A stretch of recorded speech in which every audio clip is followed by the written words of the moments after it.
that kind of thing, I guess. So long as, I don't know, there is a view that it's good to get the local community to contribute some money towards it, because that shows that they really want it and will therefore keep it going after you're gone. I don't know if that's right, but I've certainly heard it said recently that that's what you should do. So it depends what it is. And if you're trying to, set up local advocacy for people in Bangkok, children and prostitution, if you're talking about 20-year time there, training people and getting them close to that, and forging relationships for local workforce, depends how ambitious you feel. Have you done much study into the big guys like Woodward and TFM, all those ones, and what is your opinion on it? I asked because I've been trying to figure out for a long time when I want to support, and I really want to support any of them. And I get really angry at getting all these floppy pamphlets. And if I know the children crying, I guess I'm still trying to figure it out for myself. It's different actually. At Amnesty International, I stopped being a member of because the literature is so offensive. It wasn't meant to be, and so you get these letters that say people are being tortured and it's your fault, basically, was what you're being said. And I rang them up about it and said, I'm finding this kind of offensive because it's actually not true. And they said, yeah, but it works really well and we've got a load of money in it. Amnesty is a great organisation, and apart from that, they're totally the good stuff they do outweighs that kind of thing. But and that I guess is kind of, that's the difficulty for aid agencies, that at some level they're getting in money the ways that work, and those aren't always. There's a thing in there actually about representation of poverty, which is quite good. I think the better ones try really hard not to do it quite that way and do it more, positive stories. Here's somebody whose life is actually really difficult, but we've got it under control, we've helped him out, now he's doing a lot better. I much prefer those kind of stories because they seem more positive. In terms of, evaluations and which ones are good and which ones are not, I'm not aware of them and I don't know how to do it. So just to tell you how arbitrary it is, I tend to do stuff to Oxfam because I do kind of IMFE world-based stuff and their lobbying, advocacy and research bit, I do know is really good because we're kind of qualified to judge that. And they do good stuff, so I give them money because in my little mind it goes to that and those not. The bigger an organisation is, the more it depends on bureaucracy. On the other hand, the more political clout it has and the more money it has to spend on research.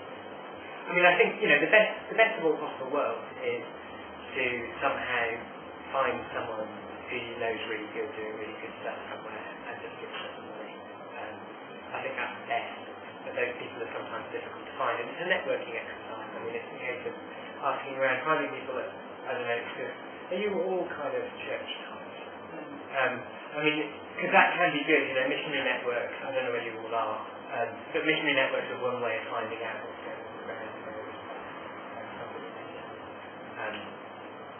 something. Ask around, keep asking. It's amazing how quickly, if you ask enough people, somebody will have something interesting to say. One more question. I was just wondering, this is one thing I've puzzled about for a long time. In Malaysia, I feel like we've got things pretty much, they're not perfect, they're pretty good. Where do you live? Sabah. Okay, right. And even that state, supposed to be the poorest one of all. It's, we've got poverty, but it's not rampant, and still people, are living. And yet, then you look over the border and you see Indonesia, and you think, that's quite nasty. And I guess we've been independent about the same amount of time. Quite similar, sort of geographically. Not really. And yet, were we both predisposed to our different faiths? Or yes, I used to do my course. Are you at university? I am, yes. Here, Hall 376.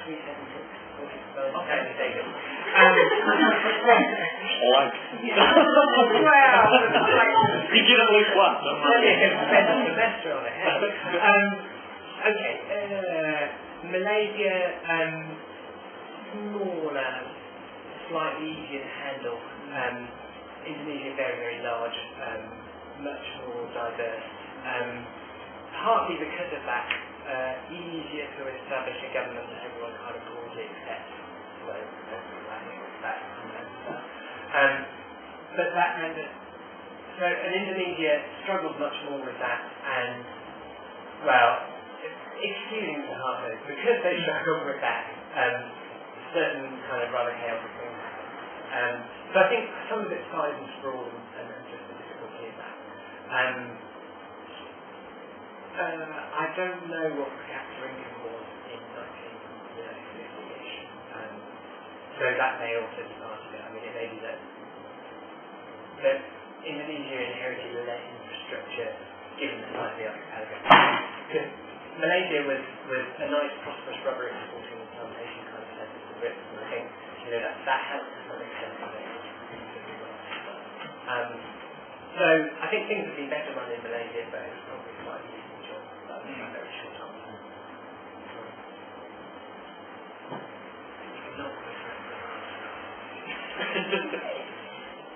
I really like to go to stuff like that.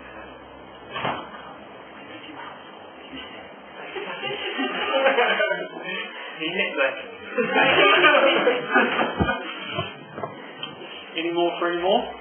Yeah, I was just wondering, you talked about political not being on that kind of macro level.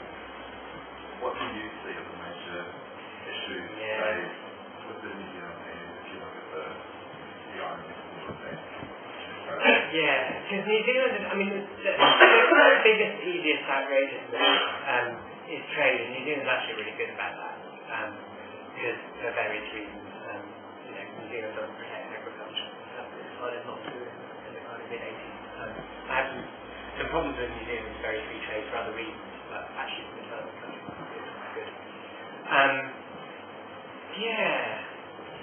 If you were lobbying, I mean, in a sense that the kind of big issue in the news in New Zealand at the moment is that the NZAID is getting folded into MTAP.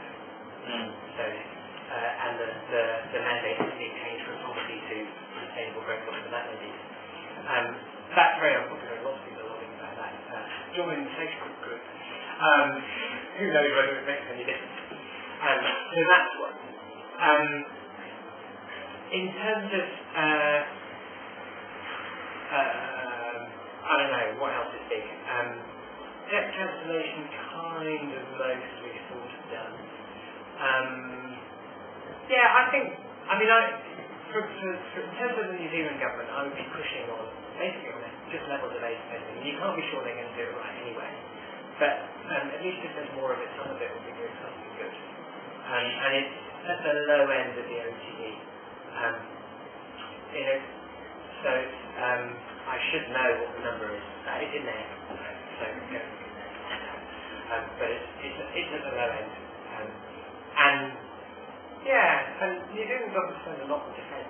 They didn't spend what it would otherwise be spending on defence.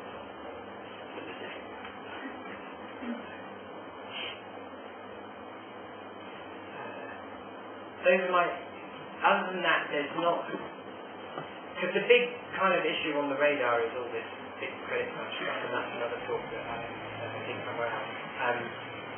But there's so little momentum. The problem with those big campaigns is that you really need to kind of hitch yourself to a thing that's happening, I think.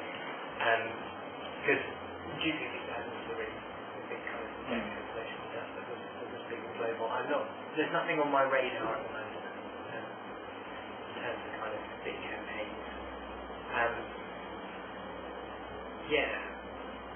I keep needing to spend more time with NZAID people. There are some single masters that are sick, and that's quite a good way to kind of help their research. Although they're reading at the moment, and also not really allowed to say how much they are. If we're interested in this topic, what would you say are 3 things that we should be doing or learning or researching? I meant to bring the Voices of the Poor thing, I think, is actually quite interesting.